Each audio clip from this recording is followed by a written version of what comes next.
Kalau kita pulang dan ditanya, bagaimana hidupmu engkau jalani? Seperti apa engkau berinteraksi dengan Quran yang telah aku turunkan? Maka kita pernah menjawab, ya Allah, kami pernah bacakan itu. Jangan pernah kita berkehidupan sampai wafat dan tidak pernah berinteraksi dengan Quran walaupun sekedar membacanya. Wadduha, aku bersumpah. Setiap huruf waw yang berada di awal kalimat di satu surah itu makna utamanya berarti sumpah. Ya, qasam, sumpah. Seringkali diartikan demi, ya. Wal asri, demi masa. Wal fajri, demi waktu fajar. Wal laili, demi malam. Intinya sumpah. Sebentar, pelan-pelan. Kalau Allah menyampaikan sesuatu kepada kita, yakin tidak? Saya ulang, yakin tidak? Serius? Hah? Kalau yakin, kenapa tidak dilakukan? Ya, itu pertanyaan besar, ya. Baik. Kalau Allah menyampaikan, Allah tidak bersumpah pun harusnya kita yakin. Tapi kalau Allah bersumpah dalam kaidah ilmu tafsir, berarti ada sesuatu yang sangat penting, yang saking pentingnya akan sangat dibutuhkan oleh setiap hamba, sehingga diminta setiap hamba itu fokus menyimak apa yang mau disampaikan. Bahkan saking pentingnya menyimak itu, Allah bersumpah. Jelas? Jadi kalau teman-teman menemukan di Quran ada ayat dibuka dengan sumpah, berarti ada kasih Allah yang tinggi yang akan disampaikan di ayat itu sampai meminta kita fokus untuk menyimaknya. Ad-duha, untuk memudahkan maknanya, teman-teman kalau waktu duha itu jam berapa ya? Oke, sebetulnya dimulai sejak matahari itu mulai naik, yang memantulkan, ya, atau menyinari cahayanya itu mulai terasa lembut. Ya, kalau misalnya kita ambil 1,5 jam setelah subuh. Sekarang subuh 4:30 lah, taruhlah 4:30 ya. 1,5 jam berarti jam 6 kan? Nah, itu awal duha tuh. Awal duha. Sampai ke pertengahan kurang lebih 9:30, jam 10. Akhir duha jam 11 sampai menjelang ke zuhur. Awal duhanya disebut dengan syuruk namanya. Syuruk. Jadi syuruk itu awal duha. Kalau sudah jam 6 ada cahaya matahari ya, enak nggak ke tubuh kita itu? Nyaman nggak? Jam 8 enak nggak kalau berjemur ya? Jam 9 enak ya? Nah, ini kata kiasan dalam bahasa Arab. Kalau kita merasakan sesuatu yang enak, nyaman, memberikan manfaat yang banyak, itu orang Arab sering memberikan kiasan dengan waktu-waktu tertentu. Di antaranya duha. Jadi kalau kita menemukan kalimat duha, jangan langsung diartikan ke waktu duhanya. Boleh jadi yang diinginkan adalah makna di balik itu, yaitu semua kenikmatan dan kenyamanan yang didapatkan. Cara mengartikan ini, wadduha, aku bersumpah, kata Allah, ya Muhammad, demi semua kenikmatan yang kau rasakan dalam hidup, seperti engkau merasakan kenikmatan cahaya duha itu. Jelas? Wal laili idza saja, dan aku bersumpah, al-lail, lail itu apa? Malam. Baik, lail turunannya, layali jamaknya, lela, lili, lala, itu malam. Jadi kalau ada ibu leli, ibu malam-malam ya. Lail. Oke. Lail itu malam. Malam gelap nggak? Gelap. Tapi kalau gelapnya gulita, tidak ada cahayanya, gelap betul gitu. Gelap ya. Misalnya sedang kita dapati misalnya satu momentum padam lampu, padam semua, dan pas gerhana misalnya gelap sekali. Nah, itu bahasa Arabnya disebut dengan saja namanya. Ya, saja. Wal laili idza saja. Dan malam apabila telah gulita. Zaman Nabi kan nggak ada lampu. Ya, belum ada PLN, ya, dan seterusnya. Jadi gelapnya betul-betul gelap. Saya mau tanya sebentar. Biasanya kalau situasi gelap itu mudah nggak menemukan benda tertentu? Melangkah mudah atau sulit? Tidak mudah untuk dilakukan kan? Dalam bahasa Arab, kalau kita ingin mengungkapkan satu kegamangan yang luar biasa, sampai kita merasakan gelap dan sulit melangkah, bukan hanya karena nggak ada cahaya, mungkin karena ada pekerjaan tertentu yang menyulitkan, masalah tertentu yang menyulitkan, sehingga merasa seakan-akan kita tuh gelap, makan nggak enak, melangkah susah. Pernah nggak merasakan situasi yang saking beratnya satu beban itu seakan-akan makan nggak mau, melangkahnya berat, ada vertigo, kadang-kadang pusing? Pernah merasakan itu? Itu bahasa Arabnya wal laili idza saja.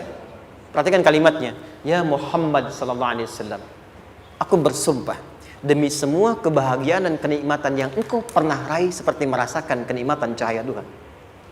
Dan mungkin persoalan hidup yang pelik yang membuat engkau merasakan kesulitan, seakan-akan merasa di suasana gelap yang gulita. Ma wadda'aka rabbuka wa ma qala. Tanamkan dalam jiwamu yang paling dalam, aku tidak akan pernah meninggalkanmu. Ada suami pulang dari pekerjaan, mendapati istri sedang termenung dan mengalir air matanya. Tiba-tiba suaminya datang mengatakan, hangat sekali pada istrinya, di sampingnya membelainya dan mengatakan, "Ma, demi semua suka yang pernah kita lalui bersama, dan demi duka yang mengalirkan air matamu saat ini pun, tanamkan dalam hatimu yang paling dalam, Papa akan selalu bersama Mama dalam setiap situasi itu." Kira-kira para ibu merasakan itu bagaimana perasaannya? Masa sih? Tapi itu menarik loh. Menarik ya. Jadi kalau teman-teman ngaji surat Yusuf, di surat Yusuf itu laki-laki diilustrasikan dengan matahari, perempuan diilustrasikan dengan rembulan. Ya? Inni ra'aitu ahada asyara kaukaba wasyamsa wal qamara ra'aituhum li sajidin. Ayah, aku melihat bulan dan matahari serta 11 gemintang sujud hormat kepadaku. Jadi matahari diartikan itu sebagai laki-laki, suami, ayah. Kenapa disebut matahari? Diilustrasikannya, matahari itu kan menyengat dengan kuat. Kalau kita menjemur, mengeringkan pakaian, melindungi. Tipikal suami itu melindungi. Ada yang ganggu istri, sengat dengan kuat. Ada air mata yang mengalir, hey, keringkan itu sehingga tidak larut air mata mengalir di pipinya. Itu matahari. Sebaliknya rembulan. Rembulan itu kan enak dipandang, bukan bulannya ya, bukan bulannya. Kalau bulannya kan desainnya nggak sempurna, baik terlihat. Tapi cahaya rembulannya tampil dengan indah, tampil dengan baik, enak dipandang, menenangkan dan tidak tertukar. Jangan sampai ada istri jadi matahari, suami jadi rembulan. Jelas ya? Dengan kekuatan bulan aku menghukummu, ya kan itu. Oke. Tahan sampai sini, tahan. Lihat baik-baik. Saya berhenti sampai sini dulu. Kalau di Quran ada ayat menyebutkan, tidak spesifik orang yang disebutkan dan kapan kejadiannya, maka peristiwa itu akan terjadi dan dialami oleh kemungkinan generasi berbeda di setiap masa dengan tokoh berbeda tapi perasaan yang serupa. Sebaliknya, kalau disebutkan namanya, jelas identitasnya, kapan kejadiannya, maka peristiwa itu hanya akan menimpa orang tersebut dan tidak akan dialami lagi orang lain setelahnya. Saya tanya dulu yang akhwat, yang perempuan, kenal Maryam? Kenal, bagus. Kenal di mana? Maryam anaknya Imran, mengandung, melahirkan Isa alaihissalam, Yesus Mesias, tanpa disentuh laki-laki manapun. Dan di Quran identitasnya disebutkan langsung, Maryam binti Imran, wa Maryam ibnata Imran. Ini menunjukkan kesan bahwa yang mengandung dan melahirkan tanpa disentuh laki-laki manapun, itu hanya Maryam anaknya Imran. Ingat ya, mengandung melahirkan tanpa disentuh laki-laki manapun. Bukan mengandung melahirkan tanpa suami, kalau itu banyak dia. Ya, mengandung melahirkan tanpa disentuh laki-laki manapun. Hanya Maryam binti Imran. Tapi kalau nggak disebutkan siapa orangnya, kapan kejadiannya, tidak detail disebutkan, ini artinya situasi itu akan dialami kembali oleh orang di masa depan dengan generasi yang berbeda tapi substansi yang sama. Pertanyaannya, pernahkah kita mengalami situasi yang sulit sampai seakan merasa gelap? Nah, baik, maka adab yang pertama, jika mengalami situasi seberat apapun dalam berkehidupan, maka dekati Allah Subhanahu wa ta'ala. Ini awalnya, dekati Allah. Apalagi kalau ada yang mengatakan ini nggak mungkin, ini nggak akan terjadi, ini nggak bisa. Kalau sudah ada tanda seperti itu tanda langsung dari Allah supaya Anda diminta langsung mendekat kepada Allah dan tinggalkan semua makhluk. Karena Allah hanya akan mengabulkan langsung kepada Anda tanpa perantara siapapun. Itu yang terjadi pada Nabi Zakaria. Ini nggak mungkin, ini mustahil. Maka beliau langsung memohon kepada Allah dan langsung menyebutkan, ya Allah, saya minta darimu saja, tidak dari yang lain. Maka dikabulkan seketika. Jadi yang pertama, jika punya kesulitan sebesar apapun, seberat apapun, cepat dekati Allah.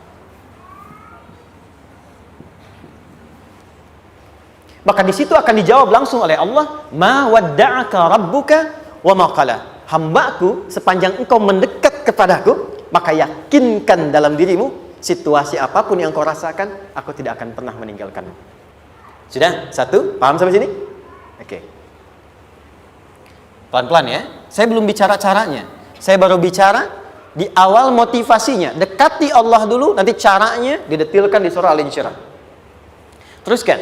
Ma wadda'aka rabbuka wa ma qala. Walal akhiratu khairul laka minal. Perhatikan. Hei, seberat-berat bebanmu saat ini, ingat, satu saat akan tuntas. Dan ini pun ujian. Kalau sudah meninggal, gak ada ujian lagi.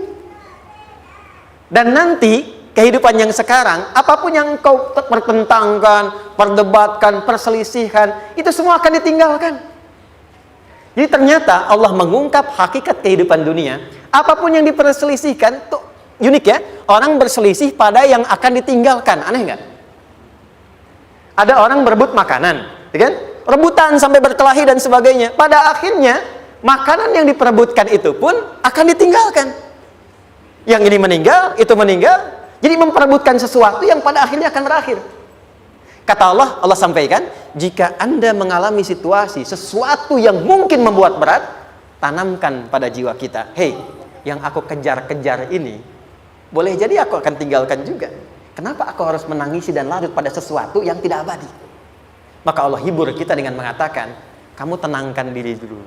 Semua yang kamu pikirkan sampai membuat kamu berat begini, pada akhirnya kamu tinggalkan. Dan yang abadi itu akhirat. Walal akhiratu khairul laka minal. Dua, pelan-pelan sikapi setiap masalah dengan proporsional. Jangan terlalu larut dalam sesuatu. Dapat job satu, pengen, udah siap, kontraknya besar, tiba-tiba hilang. Dipikirin, Anda mikirkan itu pun gak akan balik. Proporsional aja dulu. Ya, nanti caranya akan turun nanti di Al-Insyirah. Tenangkan diri dulu. Prasangka baik kepada Allah Subhanahu wa taala. Boleh jadi apa yang Allah ingin berikan sebagai pendahuluan sekarang belum sampai kepada kita karena Allah menyiapkan yang lebih baik di balik itu. Kita belum tahu ada apa di balik itu sehingga kita tidak dapatkan itu. Sehingga kemudian Allah katakan walal akhiratu khairul laka minal ula. Teruskan, wala saufa yu'tika rabbuka. Pelan-pelan. Orang yang punya sikap seperti ini, itu cenderung lebih dekat mendapatkan ridha Allah dibandingkan dengan orang-orang yang larut dalam kesulitan.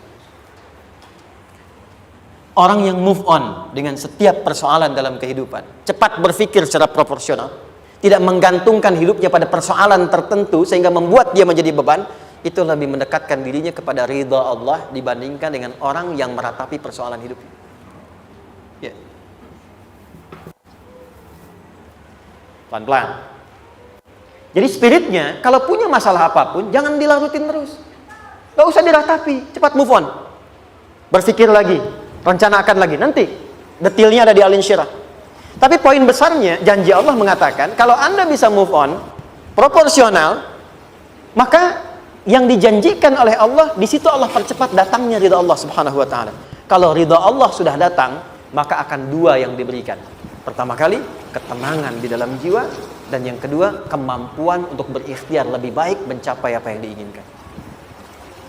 Satu, kalau ridha Allah sudah diberikan pada seorang hamba, yang pertama diberikan ketenangan dalam jiwa. Bukan dunianya dulu. Bukan apa yang Anda ingin harapkan dulu.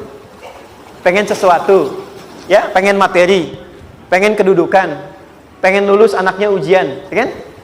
Tiba-tiba terjadi sesuatu, diratapin, alih-alih meratap, alih-alih membuat status, alih-alih menyulitkan diri, kata Allah, terima dulu proporsional. Setelah itu dekatkan diri kepada Allah, turun ridha Allah, begitu turun yang pertama diberikan ketenangan kepada hati. Tenang dulu. Kalau sudah tenang, nanti dibimbing menyelesaikan apa yang sedang dihadapi. Poin yang ketiga, pelan-pelan. 4. Kita masuk ke detail sekarang. Perhatikan baik-baik. Ini yang paling menarik. Alam yajidka yatiman fa'awa. Muhammad SAW, bukankah dulu engkau yatim? Punya banyak masalah? Aku selesaikan juga. Ayahmu meninggal sebelum lahir, ada ibu. Ibu meninggal, ada kakek. Kakek meninggal, ada paman. Ya kan? Ada teman yang menemani Sayyidah Khadijah, teman yang setia, semua kebutuhan tersedia. Artinya apa? Perhatikan baik-baik. Kalau Anda punya masalah sekarang, jangan sampai melupakan yang dulu-dulu pun pernah tuntas Allah selesaikan. Jadi kalau sekarang sedang punya persoalan, jangan sampai satu masalah ini membuat Anda kehilangan harapan dan kehidupan. Sementara Anda sadar, dulu pun banyak masalah kok selesai juga. Kenapa dengan yang satu ini kita harus jatuh? Sekarang usia berapa? 20, 30, 40, 50. Sekarang usia 50 tahun, ada masalah, baru 5 menit datang sudah merasa jatuh. Yang 50 tahun ke belakang yang banyak selesai itu kita nilai atau tidak? Maka kata Allah, seperti yang dulu pernah aku selesaikan ribuan masalah itu, yang sekarang pun mudah aku tuntaskan. Jelas? Nah, secara psikologi, orang-orang yang selalu bertindak seperti itu akan selalu punya harapan lebih tinggi untuk menyelesaikan persoalannya. Jadi kalau sedang punya masalah, pikirkan yang dulu juga selesai, masa yang sekarang nggak selesai. Itu prinsipnya. Secara psikologis demikian. Jelas ya? Oke. Wa wajadaka dhallan fahada. Muhammad, dulu engkau pernah mengalami melihat masyarakat banyak berbuat yang tidak baik, aku berikan petunjuk. Kuncinya fahada di situ. Orang yang punya motivasi kuat dan keyakinan untuk bisa menyelesaikan persoalannya, maka dia akan lebih cepat mendapatkan petunjuk Allah untuk mendapatkan solusi terbaik. Ada sini. Saya agak cepat ya, mohon izin. Wa wajadaka 'ailan fa'aghna. Bahkan, maaf, bukan sekedar selesai, kalau perlu saya bikin kaya, kata Allah. Aghna itu kalau ilmunya luas. Kalau harta, hartanya banyak. Kalau kedudukan, kedudukannya tinggi. Hei, engkau yang sedang mengejar kedudukan, aku tahan sebentar karena ada yang nggak bagus untukmu di sini. Tapi kalau kamu terima, aku angkat itu lebih daripada apa yang kamu harapkan. Kamu pengennya bintang 2, aku naikkan sampai bintang 4. Kalau perlu 5 sekalian. Hei, kamu yang in kampus di sini, aku tahan. Bahasa kamu nggak lulus, kamu nangis, kamu mengadu, kamu datang pada orang tuamu. Orang tua mulai protes, mulai curhat macam-macam. Terima dulu. Mungkin di sini ada yang tidak baik seperti doa ibumu yang sering memohon, ya Allah, jangan sampai anakku berbuat yang salah. Jangan sampai terjebak narkoba. Jangan sampai terbawa tawuran. Di sini ada yang kurang tepat untukmu. Kalau kamu ridha, kamu terima, kamu proporsional, bahkan aku pindahkan ke kampus yang lebih baik yang tidak kamu bayangkan sebelumnya. Di orang-orang yang selalu menerima apa yang Allah ujikan dan ridha dengan itu, maka Allah akan angkat derajatnya bahkan melebihi ekspektasi dirinya. Paham? Kalau sudah seperti itu, maka lihat ujung ayatnya. Lihat ujung ayatnya. Fa ammal yatima fala taqhar. Maka jangan pelit berbagi kepada orang lain. Share. Kalau sudah sukses, share. Berbagi, bukan hanya materi, bagi ilmunya, ya, bagi kebahagiaannya. Wa ammas sa'ila fala tanhar. Jangan sampai nunggu orang minta. Kalau lihat ada kawan yang butuh, sekarang Anda sukses. Tapi boleh jadi kesuksesan Anda itu tangganya dari teman-teman Anda. Kalau sudah teraih ke atas, lihat lagi anak tangganya ke bawah. Ajak teman, jangan ditunggu minta. Ajak, bawa dia, berikan peluang. Jangan sampai dia minta, apalagi Anda bentak-bentak. Aku kan yang dulu bantu kamu. Jangan sampai keluar kata-kata itu. Kamu bisa naik di atas karena aku kan yang dulu bantu kamu. Kamu bisa jadi pemeran utama karena aku yang rekomendasikan. Karena aku yang dorong kamu, misal. Jangan sampai keluar kata-kata itu. Apalagi langsung keluar, tidak. Ini karena ilmuku saja misalnya. Kalau itu bisa dilakukan dengan baik, lihat ujungnya. Wa amma bi ni'mati rabbika fahaddits. Maka semua nikmat yang dirasakan akan mudah untuk diimplementasikan dan disyukuri. Jadi semua nikmat itu bukan cuma dirasakan. Jadi membagi semua nikmat itu adalah rasa terbaik untuk menikmatinya. Maaf ya, Anda kalau punya makanan, dimakan sendiri. Dengan dibagi sama-sama, kira-kira rasa nyamannya yang pertama atau yang kedua? Kedua. Makan sendiri, enaknya sendiri kan? Tapi ketika ada teman berbagi dan tahu, oh enak ya, nyaman ya, ada kebahagiaan, ada ngobrol, ada tertawa, ada kebersamaan, itulah inti nikmat yang sesungguhnya. Wa amma bi ni'mati rabbika, ternyata masalah yang diberikan bukan ingin memberikan beban, tapi ujungnya, endingnya supaya Anda bisa mendapatkan nikmat berkualitas yang bisa dibagi. Lihat surat Ad-Duha itu jangan cuma lihat awalnya, lihat ujungnya. Ternyata ketika seseorang mendapat masalah seberat apapun, itu bukan ingin membebani, tapi ingin meningkatkan kualitas hidupnya supaya mendapatkan nikmat yang lebih besar dan merasakan nikmatnya itu dengan berbagi. Itu poin. Nah, jadi kalau sampai sini kita paham dan kita beri nama misalnya dengan fikih ujian, jadi kalau desain ujian ini sistematikanya kita pahami, maka tidak ada alasan untuk mengeluhkan persoalan. Jadi melihat masalah itu bukan sebagai beban, pada akhirnya melihatnya sebagai tangga untuk mencapai kebahagiaan. Jelas sampai sini? Baik, kalau sudah seperti ini, ingin punya masalah atau tidak ingin punya masalah? Tidak. Ingat ya, jadi kalau anak pulang bawa masalah, dilihatnya jangan beban. Oh, Allah ingin menaikkan kualitas pada anak saya, yang dengan itu menjadikan ia mendapatkan nikmat yang belum pernah didapati. Kalau rumah tangga sedang ada masalah, jangan banyak diperseterukan, tapi direnungkan sejenak. Oh, Allah ingin meningkatkan kualitas rumah tangga ini sehingga kita bisa mendapatkan nikmat yang tidak pernah didapati sebelumnya. Makanya nikmat berumah tangga itu yang terbesar selalu bertambah ketika menyelesaikan masalah. Silahkan cek. Kalau sedang ada masalah berseteru kan, tapi setelah selesai kan jadi lebih nikmat ya. Ya, lebih senang lagi, lebih cair lagi, lebih bahagia lagi, lebih mendukung lagi. Ternyata ada nilai-nilai kebaikan yang tersimpan yang belum disadari sepenuhnya. Pertanyaannya, kadang-kadang mudah diucapkan, tapi tidak mudah mempraktekkan. Bagaimana itu semua bisa ditempuh dengan baik, sehingga ketika mengalaminya, kita bisa tenang menghadapinya. Maka turunlah surah Al-Insyirah. Saya cepat.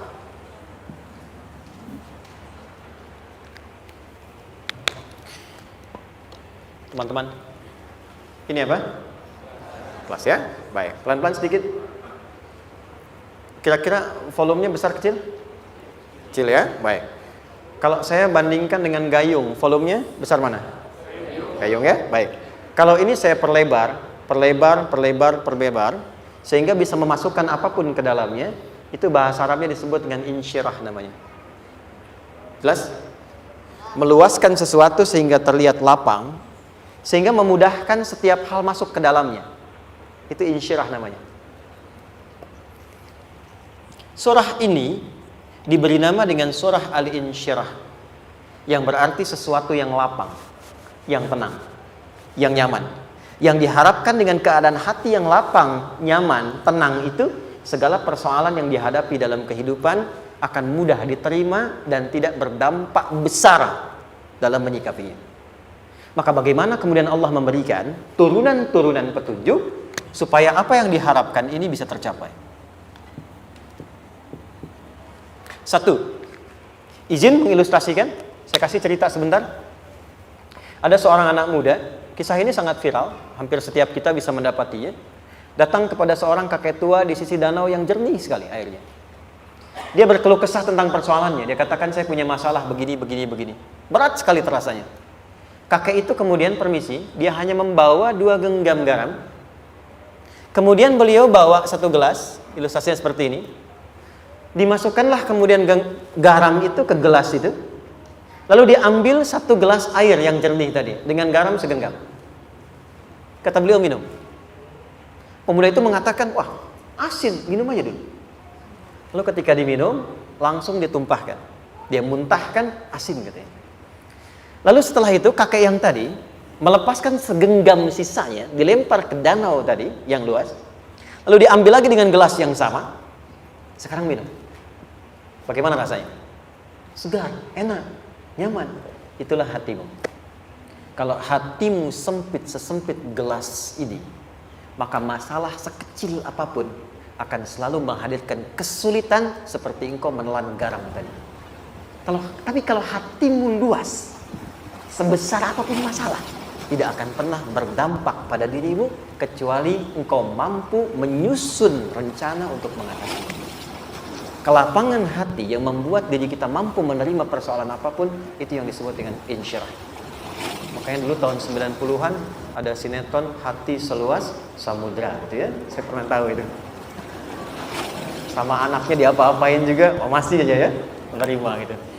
Dulu siapa ya? Jeremy Thomas dan lain-lain ya. Saya kira ada itu. Ya, saya kira itu ya. Saya pernah lihat sejenak ya. Saya jarang-jarang nonton itu. Pernah lihat aja. Saya senang riset.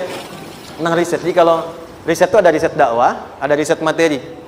Saya teman-teman yang musik gitu ya, saya tidak terlalu dekat dengan musik karena saya di Quran gitu.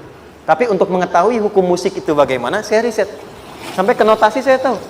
C D F G A B C G A B C D F G D F G A B C D A B C D F G A F G A B C D E B C D E F G Ais B F G Ais B Cis dis Ais Fis Cis dis Ais Fis Gis Ais bis Cis, gitu kan ya? Ya, tapi kalau diminta piano, gitar, ini saya nggak bisa. Ya, tapi untuk menentukan hukum, nah kita bisa paham gitu. Misalnya boleh nggak baca Quran pakai langgam Jawa gitu kan? Nah, hukumnya apa? Nanti dari teori itu muncul. Ya, paham ya? Nah, oke, balik sini. Perhatikan baik-baik. Satu, saya agak cepat. Ini ditafsir langsung turun Al-Insyirah. Yang pertama, alam nashrah laka sadrak wa wada'na anka wizrak allazi anqadha dhahrak. Tahan sampai sini dulu, 3 ayat. Saya mulai dari ayat kedua dan ketiga. Perhatikan baik-baik. Wa wada'na anka wizrak allazi anqadha dhahrak. Artinya apa? Artinya satu beban yang diletakkan di pundak yang berpengaruh kepada semua bagian tubuh. Kita pernah melakukan atau melihat yang angkat beban ya? Beban kan semakin berat diangkat, semakin terasa ke bagian tubuh ya, ke semuanya. Nah, itu namanya wizrak alladzi anqadha dhahrak.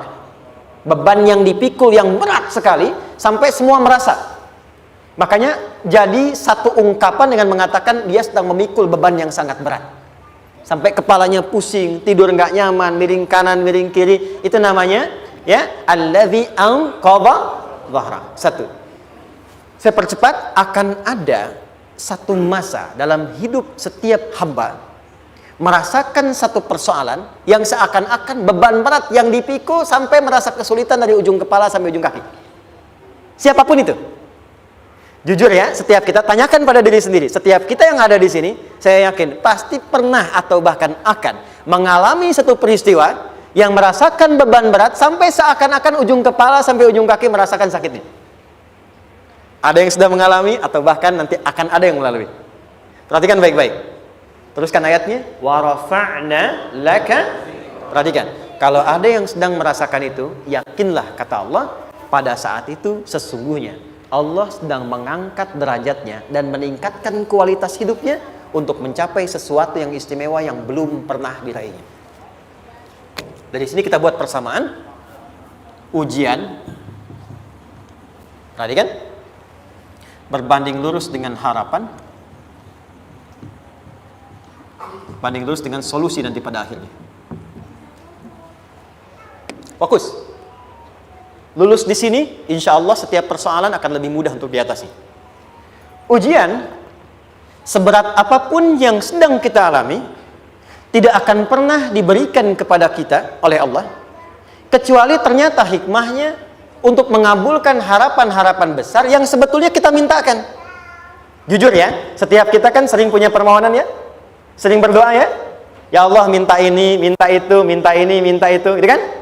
Nah, cara Allah mengabulkan harapan kita itu, yang pertama, jalurnya lewat ujian. Karena semua kesuksesan itu, desain dasarnya adalah melewati ujian. Coba, anak-anak kita yang sedang sekolah itu, apa mungkin di wisuda dengan penuh kebahagiaan kalau nggak mengalami ujian? Hah? Lewat ujian dulu kan? Dia belajar dulu, ujian dulu, ngatasin soal dulu, lulus, baru wisuda. Apakah mungkin akan dapat IPK 4 yang diharapkan kalau tidak mengalami ujian? Belajar dulu, ya kan? Ada waktu, sempat dia bangun malam, siang, dan seterusnya belajar, keringat dan sebagainya, baru bahagia kan? Dan ternyata belajar itu untuk diwisuda. Sebab kalau kita tidak belajar, mustahil dapat wisuda. Kalau tidak lewat ujian, mustahil dapat ijazah. Karena ternyata harapan itu, hukum dasarnya dalam berkehidupan, bisa diraih dengan melewati ujian. Ini poinnya. Jadi mohon, kalau sedang mengalami sebuah peristiwa dan kita harus menghadapi itu, coba renungkan, sebetulnya pernah berdoa apa sampai kita mengalami itu, sehingga dengan jalan itulah sebetulnya Allah ingin mengabulkan harapan yang dulu pernah kita mintakan. Jelas? Oke, satu. Yuk turunkan rumus ya pelan-pelan. Quran surah kedua ayat 286. Ini kesini dulu, baru nanti kita balik lagi. 2 Al-Baqarah ayat 286. La yukallifullahu nafsan illa usaha. Tahan sampai sini. Lihat baik-baik. Hukum pertama. Allah tidak mungkin menguji seorang hamba di luar batas kemampuannya. Di kaidah yang pertama tadi, kalau kita sedang diuji, sebetulnya ada harapan dan doa yang pernah kita mohonkan dan Allah ingin mengabulkan itu, jalan pertamanya adalah ujian. Tapi adilnya Allah tidak akan pernah kita diuji kecuali sesuai dengan kemampuan kita. Jadi kalau nggak mampu, nggak mungkin diberikan ujian. Ingat ya, kalau tidak mampu, tidak mungkin diberikan ujian. Artinya harapan yang kita mohonkan pun akan sesuai dengan kemampuan kita. Jadi kalau kita minta sesuatu nggak mungkin bisa menggunakannya, nggak akan dikasih. Nah, balik ke sini untuk memberikan ketenangan kepada hati kita. Kalau sedang menerima persoalan, setelah kita mengatakan, oh ini mungkin ada harapan yang ingin saya dapatkan, jalannya lewat sini. Untuk memberikan ketenangan kepada hati, begitu persoalannya tiba, langsung katakan pada diri kita, saya pasti bisa menjalaninya. Mustahil saya diuji kalau nggak mampu menjalaninya. Itu bahasa singkatnya. Ingat ya? Kalau ingin mudah menyelesaikan persoalan, kata Quran, setiap ada ujian, langsung katakan pada hati kita, insya Allah bisa. Nggak mungkin saya diuji kalau saya nggak sanggup. Jelas?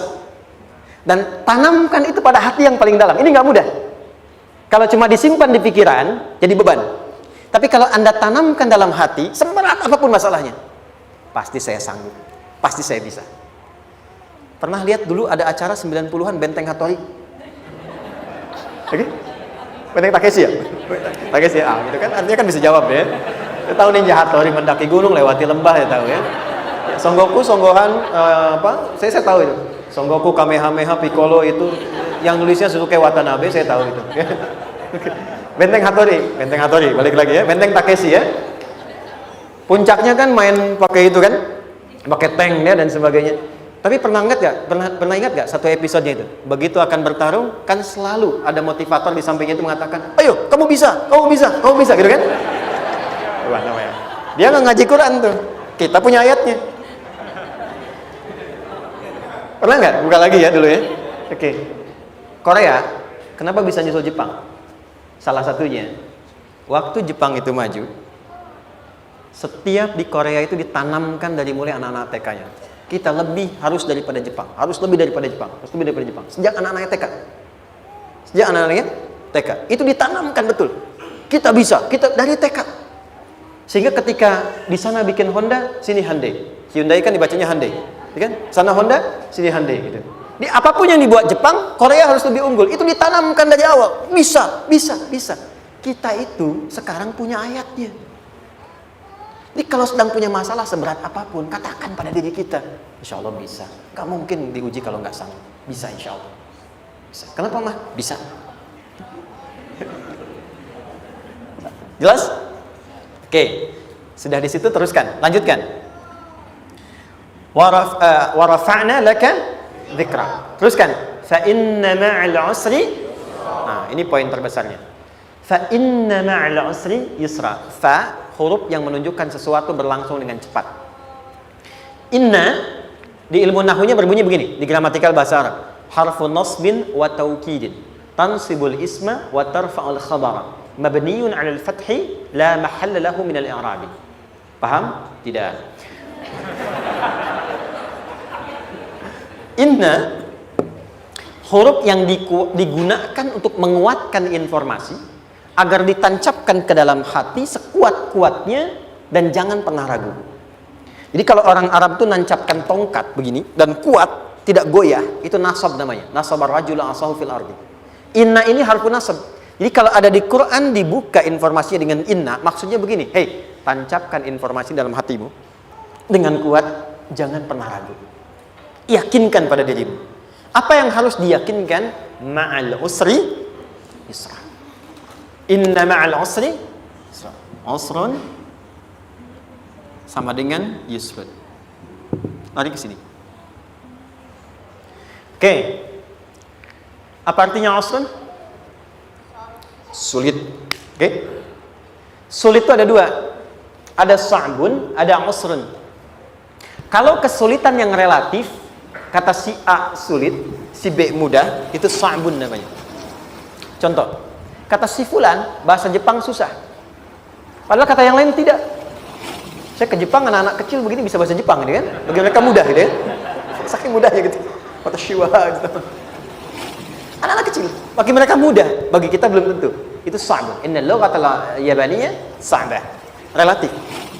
Tapi kalau kesulitan yang sifatnya mutlak, semua orang mengatakan sulit. Maaf, bawa mobil sulit atau mudah? Bukan mengendarai ya, bawa mobil, bawa. Sulit ya? Sulit ya? Baik, sepakat sulit semuanya. Nah, itu dalam bahasa Arab dikenal dengan usrun. Kesulitan yang semua sepakat bahwa itu susah. Sulit, semua sepakat. Dan ketika ada orang bicara, aku sedang punya masalah begini. Semua mengatakan, wah itu nggak mudah, itu nggak mudah. Itu usrun namanya. Lawannya, kemudahan yang relatif disebut sahlun. Tapi kemudahan yang semua sepakat bahwa itu mudah, itu yusrun namanya. Mengangkat spidol, semua mengatakan mudah, ringan. Itu yusrun namanya. Perhatikan, Allah tidak memasangkan sa'bun dengan sahlun, tapi memasangkan usrun dengan yusrun. Orang-orang yang punya keyakinan kuat, setiap persoalan itu akan selesai. Dan dia mengatakan pada dirinya, aku bisa melewatinya. Maka, perhatikan kalimatnya kata Quran. Inna ma'al usri yusran. Sesulit apapun masalah yang sedang dia alami, maka Allah akan datangkan solusi semudah-mudahnya yang bisa dia nikmati. Dengan kata lain, kalau kita bawa ke bahasa psikologi, kalau sedang menghadapi persoalan seberat apapun, selain kita mengatakan, ini pasti bisa saya lalui, saya insya Allah sanggup mengatasinya, katakan pada diri kita, ini pasti selesai. Pasti ada solusinya, pasti mudah. Katakan, walaupun memang solusinya belum datang, tapi tenangkan pada diri kita dengan mengatakan, inna ma'al usri yusra. Bahasa psikologinya, katakan pada diri kita, ini pasti selesai. Gak mungkin gak selesai, pasti ada solusinya, pasti mudah. Itu lebih memberikan harapan pada diri kita untuk menuntaskan persoalan dibandingkan dengan meratapinya. Jelas? Teruskan. Fa inna ma'al usri. Kalau masih ragu kata Allah, katakan lagi sekali lagi. Sampai hati kita merasa nyaman. Jadi kalau sedang punya persoalan seberat apapun, tanamkan pada diri kita, pasti selesai. Belum nampak, insya Allah pasti selesai. Gak mungkin diuji kalau gak ada solusi. Itu lebih memberikan harapan. Setelah itu, fa idza faraghta, mitigasi masalahnya, mitigasi persoalannya, tuliskan ini masalahnya apa, rumah tangga apa saja misalnya, dia ada suami, ada istri, ada anak-anak, masalah ada di mana. Kadang-kadang menangnya jadi kusut karena satu-satu nggak segera diselesaikan. Maka kata Al-Quran, fa'idha faraghta, satu-satu mitigasi dulu. Satu masalah di sini, lihat di suami, lihat di istri. Kalau pekerjaan masalahnya apa, sebelum bercabang kemana-mana, petakan. Apakah rekanannya, apakah relasinya, apakah kemampuannya, apakah manajerialnya, apakah marketingnya. Mitigasi, kotaki semua, selesaikan satu-satu. Setelah itu, apa yang dilakukan? Wa ila rabbika, tawakal sepenuhnya kepada Allah untuk menentukan hasilnya. Tawakal itu yang paling mahal.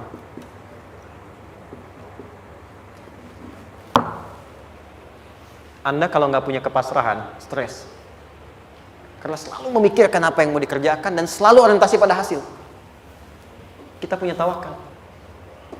Kalau kita mampu menyerahkan sesuatu, gini, di sini ada orang yang paling jago misalnya main basket.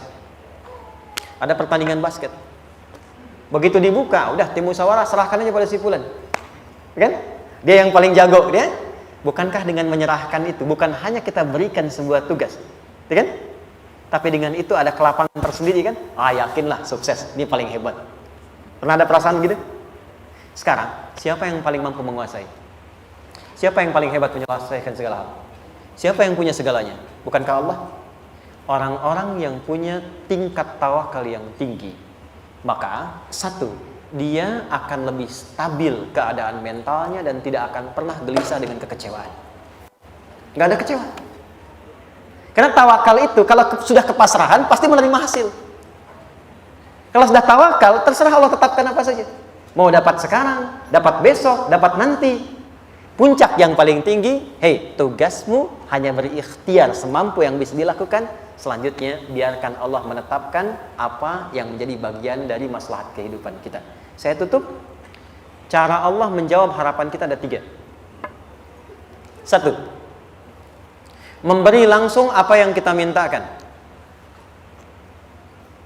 2, menunda itu sampai kita siap menerimanya. 3, mengganti apa yang kita inginkan dengan apa yang kita butuhkan. Saya ulang ya. 1, memberi langsung apa yang kita mohonkan. Misal, ya Allah, saya ingin A misalnya. Anak saya pengen ke ITB. Tapi nggak mungkin tiba-tiba langsung masuk ITB kan? Pasti lewat ini dulu kan? Ada ujian dulu, ikut tes, dan seterusnya diterima sesuai. 2, kadang menunda sesuatu sampai dia sanggup menjalaninya. Anda punya anak usia 5 tahun, pengen diberikan motor. Anda mampu untuk memberi motor, dikasih nggak? Tidak. Sampai dia sanggup mengendarai motor, baru Anda berikan. Terkadang ada yang kita minta sekarang, tidak didapati sekarang. Tapi ternyata tahun depan kita dapat. Kita harus sadar bahwa anugerah yang kita dapatkan tahun depan itu sebetulnya adalah hasil doa kita di tahun ini. Pernah dengar nggak kisah viral? Nabi itu berdoa baru dikabulkan setahun setengah. Setahun 6 bulan. Padahal itu Nabi loh. Kiblat pertama kita kemana? Palestina kan? Baitul Maqdis kan? Nabi berdoa, mohon terus nengok ke langit. Al-Baqarah 144, minta, jawabannya turun setelah setahun setengah, setahun 6 bulan. Ada yang mengatakan di tafsir setahun 8 bulan, baru dikabulkan setelah setahun setengah. Padahal kurang soleh apa Nabi? Nabinya siap, mungkin umatnya yang belum siap. Nabinya siap, tapi ada tantangan di masyarakat yang tidak mudah, yang mungkin bisa meruntuhkan dakwah, baru dikabulkan setahun setengah. Ketika semua umatnya sudah bisa siap menerima itu. Boleh jadi apa yang diminta orang tua sekarang terkabulnya mungkin belasan puluhan tahun pada anaknya yang nomor sekian. Tahu Imam Syafi'i? Imam Syafi'i itu kan nama aslinya Muhammad, bapaknya Idris, kakek yang ke atas yang ketiga namanya Syafi'i. Kenapa disebut Imam Syafi'i? Dinisbatkan pada kakek yang ke atasnya. Ternyata kakeknya ini seorang ulama besar, saleh, memohon kepada Allah, setiap di keturunannya ada yang bisa menggantikan lebih soleh, lebih baik lagi. Ternyata yang didapatkan bukan dari anaknya, tapi generasi keturunan yang kesekian. Anda belum sekarang bisa hafal Quran. Misalnya, Anda bermohon, berdoa, boleh jadi yang hafal, mungkin bukan di anak, bisa di cucu, bisa di bagian keluarga yang lain. Maka, terkadang tawakal itu tidak hanya memberikan hasil yang cepat, tapi memberikan keindahan yang terasa tertunda, tapi melengkapi kebahagiaan yang dirasakan. Penutupnya, boleh jadi minta ke ITB, diterimanya di Unpad. Minta motor, dapatnya mobil. Kalau itu senang, luar biasa. Minta mobil, dapatnya motor, gitu kan? Ternyata kadang-kadang di sini yang terakhir, saya tutup, Allah mengabulkan apa yang kita butuhkan, bukan apa yang kita inginkan. Anak Anda sakit, dibawa ke dokter, kata dokter jangan dulu makan jeruk. Maka Anda pulang, dia minta jeruk, Anda berikan apel. Saya nggak mau apel mah, saya pengennya jeruk. Nggak apa-apa nah, ini apel rasa jeruk misalnya kan? Anda berikan. Ternyata apa? Bukan ingin menyakiti dan tidak mengabulkan keinginan anak, tapi lebih memberikan apa yang dia butuh. Kadang-kadang maaf ya, teman-teman mintanya proyek A, udah capek, di situ nggak dapat, dapatnya di yang lain. Teman-teman, itu Allah berikan sebetulnya hasil ikhtiar Anda yang sebelumnya. Cuma dikasih yang lebih baik, yang tidak Anda pernah bayangkan maslahat.